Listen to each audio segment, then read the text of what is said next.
Hi guys, আজকে আমি খুবই অল্প খরচে এবং শর্ট টাইমে ফ্রাইড রাইস করে দেখাবো। অনেকেই ভাবে ফ্রাইড রাইস করতে অনেক সস এবং স্পাইসেস লাগে, বাট আমরা এই রেসিপিটাকে খুবই সিম্পল অ্যান্ড টেস্টি ওয়েতে প্রিপেয়ার করতে যাচ্ছি। চলুন আর কথা না বাড়িয়ে রেসিপিতে যাই।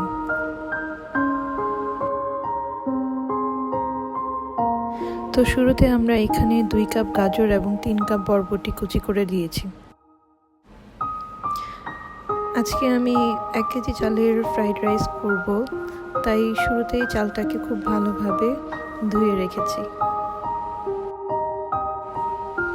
ফ্রাইড রাইস অনেকেই ডিফারেন্ট ওয়েতে করে থাকে, আমরা আজকে প্রেসার কুকারে দেখাচ্ছি, এই জন্য প্রসিডিওরটা একটু ডিফারেন্ট হবে। এখানে আমি 1/2 কাপ তেলে 1/2 কাপ পেঁয়াজ কুচি দিয়ে দিচ্ছি এবং সাথে একটি দারচিনি। আমি এখন পেঁয়াজটাকে ব্রাউন হয়ে যাওয়ার আগ পর্যন্ত একটু ভালোভাবে নেড়েচেড়ে নেওয়ার জন্য অপেক্ষা করব। পেঁয়াজটা ব্রাউন হয়ে গেলে আমি এখানে 2 টিস্পুন আদা বাটা আর 3 টিস্পুন রসুন বাটা দিয়ে ভালো করে নাড়ব। তারপর আমি 2 প্যাকেট প্রাণ স্বাদের মশলা দিয়ে দিব। এখানে এই মশলাটা দিয়ে দিলে দেখা যায় অন্যান্য সস যদি ইউজ না করেও থাকি, এই মশলাটা ফ্রাইড রাইসের টেস্টটাকে অনেক পরিমাণে এনহ্যান্স করে থাকে। প্রাণ স্বাদের মশলাটা মিক্স করার পর আমরা এখানে 2 টিস্পুন টেস্টিং সল্ট অ্যাড করে দিব।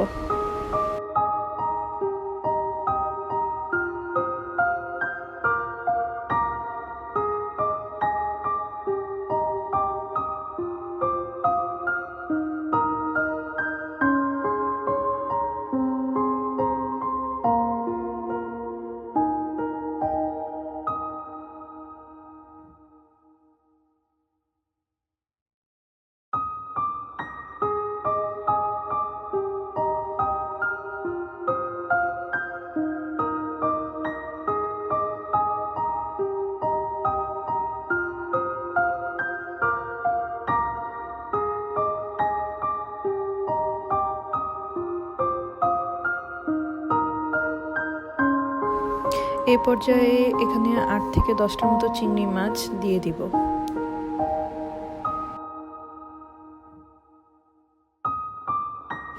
এই পর্যায়ে মশলাটার মধ্যে আমি পোলাওর চালগুলো ঢেলে দিচ্ছি।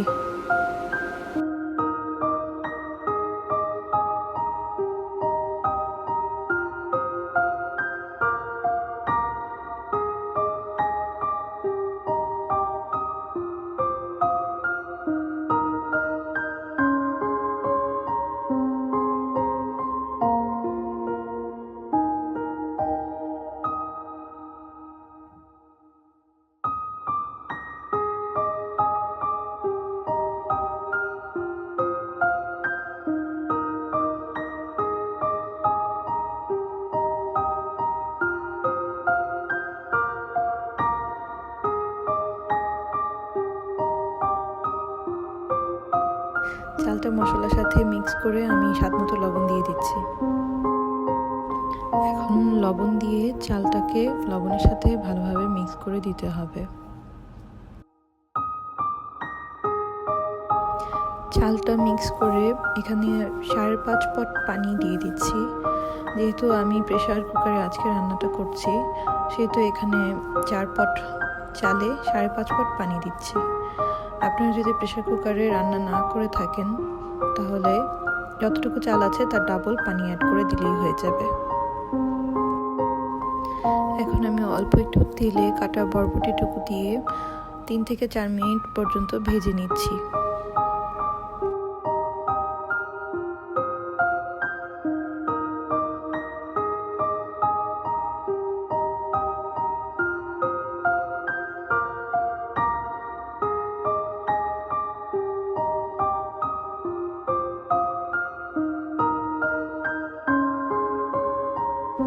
এরপর গাজর কুচিটা দিয়ে আরও 3 থেকে 4 মিনিট পরে নেড়ে নিচ্ছি।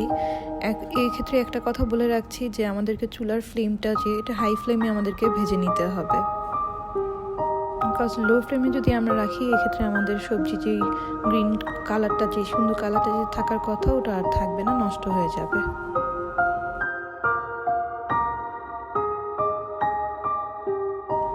প্রেসার কুকারে 2টা সিটি আসলেই আমরা প্রেসার কুকারটি নিচে নামিয়ে রেখে দিব।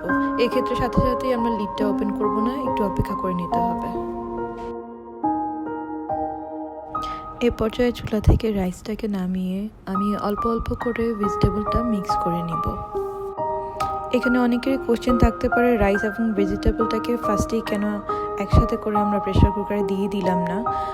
তাদের জন্য প্রশ্নটাকে ক্লিয়ার করে রাখছি। একে ভেজিটেবলটার কালারটাকে ঠিক রাখার জন্য আমরা রাইসটাকে নামিয়ে ভেজিটেবলটা মিক্স করে দিচ্ছি। তো এরই মাঝে প্রিপেয়ার হয়ে গেল আমার সিম্পল রেসিপিতে তৈরি ফ্রাইড রাইস। এই রেসিপিটা মেনলি স্টুডেন্ট এবং ব্যাচেলারদের জন্য অনেক হেল্পফুল হবে। সেম রেসিপিতে ফ্রাইড রাইসটা রাইস কুকারে আপনারা বানিয়ে নিতে পারবেন। আপনাদের যদি রেসিপিটা ভালো লেগে থাকে তাহলে লাইক, শেয়ার অ্যান্ড সাবস্ক্রাইব করতে ভুলবেন না। আজকের মতো এখানেই বিদায় নিচ্ছি। সাথে থাকবেন এবং আমাকে ফুল সাপোর্ট দিবেন। আল্লাহ হাফেজ।